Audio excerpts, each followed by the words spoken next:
The NFL is once again at a crossroads, and the conversation isn't about contracts or scandals this time. It's about a play, one single play that has the entire league up in arms. The infamous tush push, also known as the brotherly shove, a short yardage quarterback sneak made famous by the Philadelphia Eagles, has become the center of controversy, and it looks like some teams just can't handle the heat. And leading the charge to ban it? The Green Bay Packers. But let's call it what it really is, sore loser energy. Now, before we dive into why this whole debate reeks of jealousy and defeat, let's talk about the timing. NFL owners are meeting this week, and within the next 24 to 48 hours, a final decision could be made about the future of the tush push. To get this play banned, the proposal needs 24 out of 32 votes from the league's owners. Back in April, this vote was already on the table, and the results weren't even close. It wasn't just short of the required 24. It didn't even split 16-16. That should have been the end of it. Play rejected, discussion over.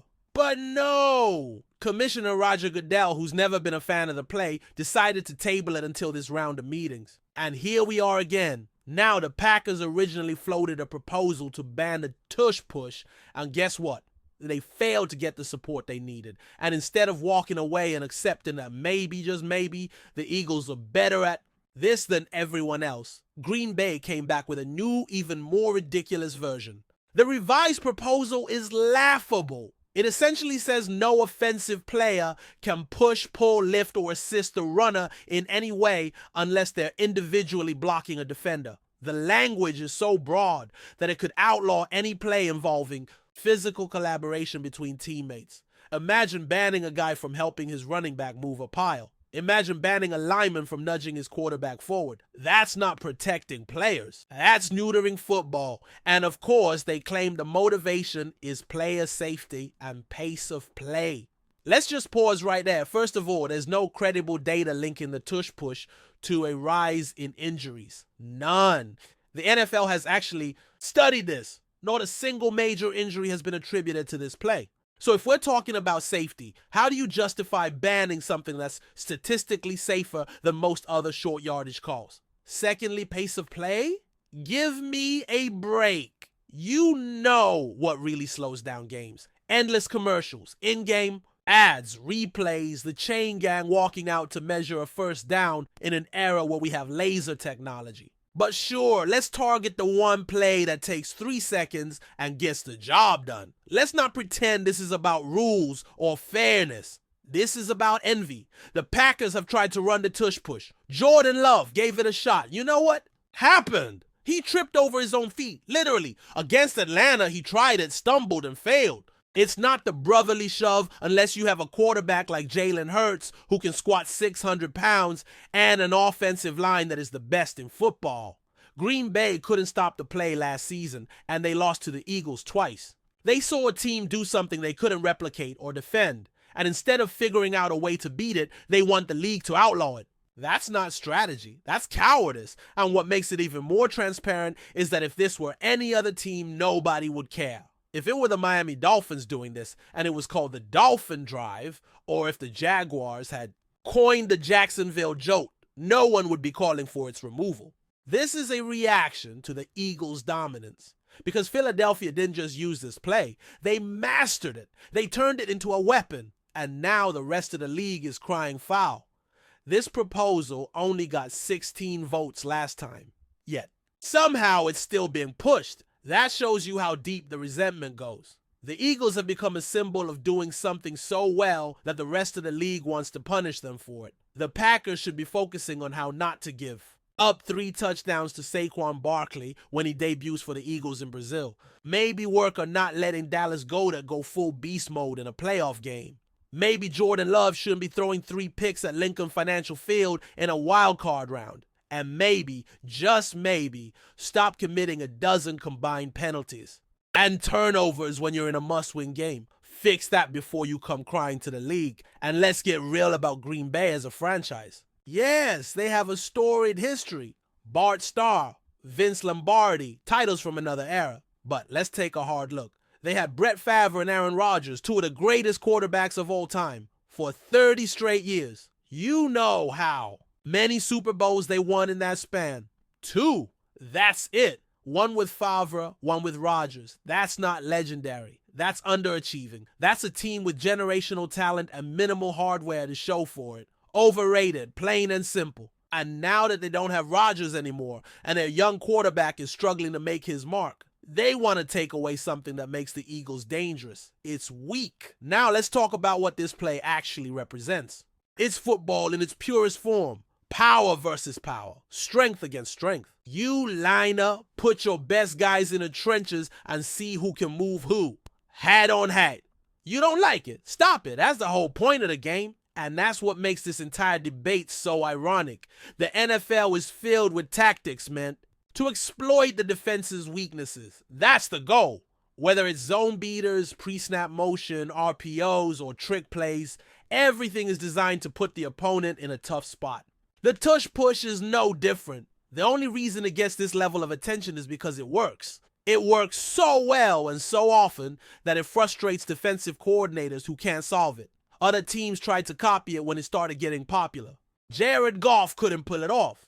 Kirk Cousins tried and did move an inch. Even Josh Allen, who's built like a linebacker, couldn't convert when it mattered most in the AFC Championship.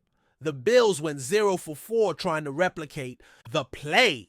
And it was one of the reasons they lost that game to the Chiefs. So what did Kansas City do? They studied film, and they identified that Josh Allen always went left on the play. So they keyed in, adjusted, and stopped it. That's how football is supposed to work. You don't like something, game plan around it, beat it. You don't just lobby the league to erase it from existence because your team lacks the physicality to execute it. And no, it's not automatic. The Eagles missed on a few 2-point conversions this year using the tush push. They didn't hit it 100% of the time. But what sets them apart is the attention to detail. Head coach Nick Sirianni has been vocal about how much time and energy the team spends practicing this one play. It's not a gimmick, it's a science. From snap timing to foot placement to leverage, every aspect is dissected and rehearsed. They've even developed complementary plays out of the same formation, ones that look like a tush push but turn into big gains because the defense sells out to stop it. That's next level coaching. Sirianni said it himself. It's almost insulting to hear people say it's just automatic, like they just line up and it happens. That's not how it works. It takes reps, film study, elite conditioning, and elite execution. It's not just about having the right personnel. It's about refining it down to a level that other teams haven't matched. And that's the difference. That's why other teams fail at it. The Eagles are simply better at the details. Eagles owner Jeffrey Lurie chimed in, saying they've poured resources into making the tush push an efficient, reliable tool. And he's right. They're not doing anything that other teams couldn't try. But most teams don't have the combination of physicality, technique, and mental discipline to make it work. That's why it's rare. That's why it should be admired, not outlawed. And let's not forget this play has been part of football in some form for decades. Pushing the pile has always existed. Running backs hit a wall, and the offensive line gets behind to help them. Forward. That's been a staple of the game. Are we banning that too? Is the league going to start throwing flags every time linemen try to help their back gain extra yards in a scrum? Come on. The logic doesn't hold up. You can't say it's a safety issue when the numbers say otherwise. You can't say it slows the game when it takes less time than most instant replays. And you definitely can't say it's unfair when every team in the league has the same rulebook. If it's so easy, why is only one team doing it right? Why did usage across the league go down last year if it's supposedly an unstoppable cheat code? This is bigger than just one play. This is about setting a precedent that when a team gets too good at something, the rest of the league can complain loud enough to get it banned. And that's dangerous. That's not how competition works. If the league gives in now, what's next? Banning mobile quarterbacks because they're hard to contain. Getting rid of RPOs because they confuse defenses? Outlawing motion because it reveals coverages? The line has to be drawn. And the best part is, even if the play gets banned, the Eagles are still going to find a way to win. They'll adapt. They'll develop a new version of the quarterback sneak. And when they visit Lambeau Field this season, you can bet they'll bring something that looks awfully familiar. Something that might not be called the brotherly shove, but will sure as hell remind everyone of it. And they'll score on it. And then maybe, just maybe, people will realize that the problem isn't the play. The problem is that some teams just aren't built for that level of physical football. And let's get into what really sets this whole debate on fire. The sheer hypocrisy of some of the teams and coaches speaking out against the tush push. Take Sean McDermott from the Buffalo Bills, for example. He's publicly gone on record saying he doesn't like the play, doesn't think it's safe, and wants it out of the league. But guess what? The Bills use the tush push more than any team in the league besides the Eagles. So how does that make any sense? You're telling everyone it's dangerous and unfair, but you're still calling it in critical moments. Either you believe in your principles, or you're just upset because it's not working for you the way it works for Philly.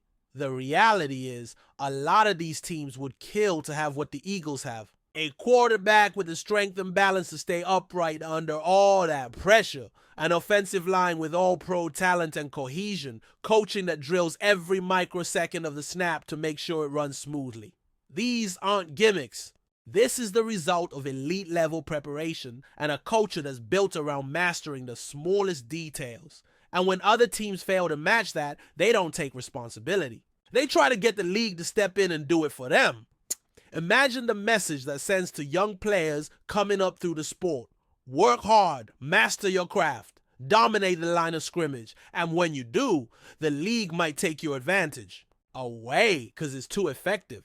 That's not just anti-competition, it's anti-football. The whole ethos of the sport is built on toughness, discipline, and winning at the margins. The brotherly shove embodies all of that.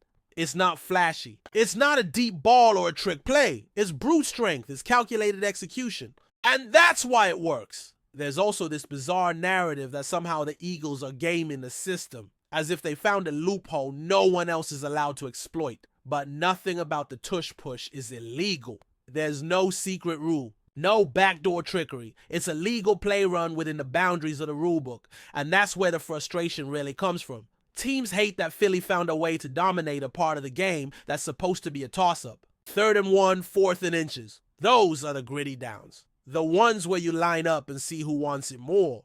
The Eagles consistently win those battles, and instead of giving them credit, the rest of the league cries foul. And let's not forget that this play doesn't always work. Even for Philly, there are failed attempts.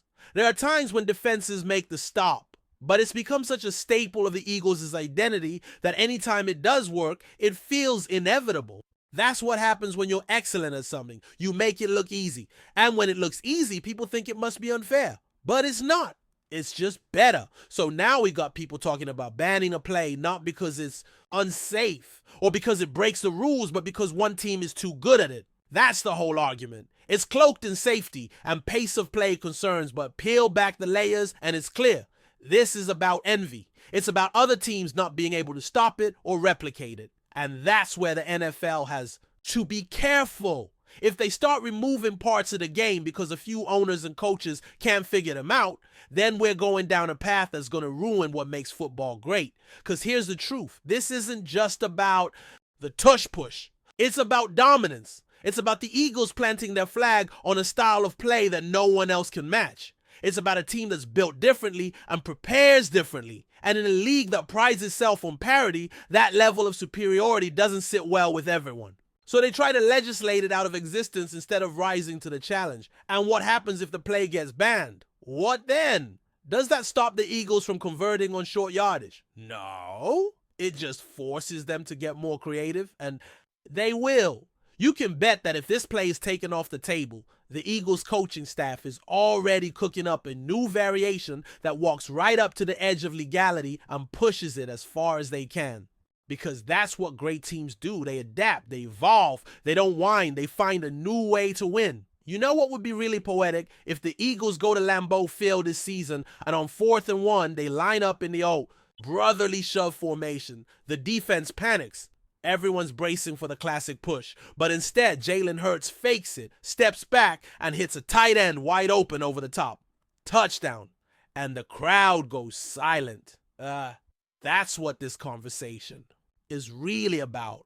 Not banning a play, not safety. It's fear. Fear of the Eagles continuing to dominate, fear of not being able to stop them, fear that the game is changing, and that some franchises are falling behind. And you know who's not afraid? The Philadelphia Eagles.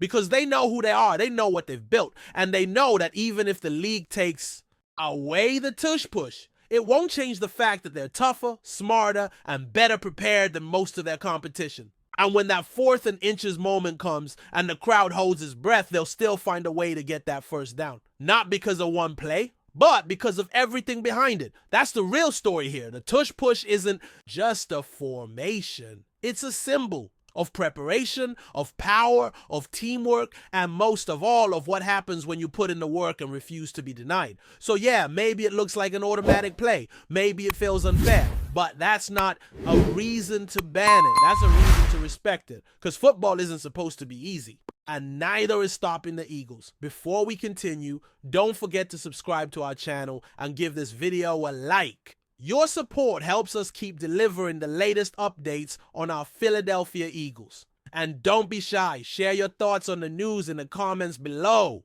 Philadelphia Eagles fans are waking up to troubling rumors that could cast a shadow over the team's off-season preparations. According to sources close to the organization, star wide receiver A.J. Brown is allegedly refusing to train alongside fellow wideout DeVonta Smith, fueling speculation about a growing rift inside the Eagles' locker room. While no official statements have been made by either player or the team, whispers of internal discord are getting louder. The two receivers have been a dynamic duo on the field, with Brown's physicality and Smith's finesse creating one of the most dangerous wide receiver tandems in the NFL.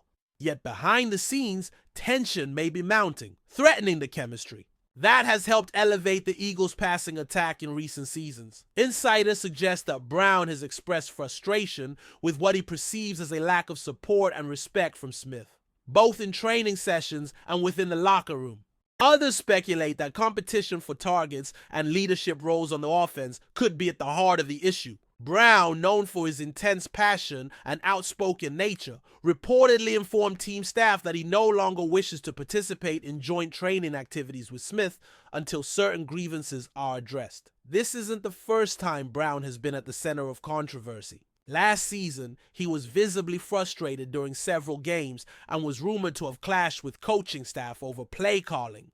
However, this potential fracture with Smith, one of the team's most respected and soft-spoken leaders, could carry deeper consequences for the locker room's unity. Eagles head coach Nick Sirianni now faces the challenging task of calming the storm before it disrupts team morale and derails the team's preparation for the upcoming season.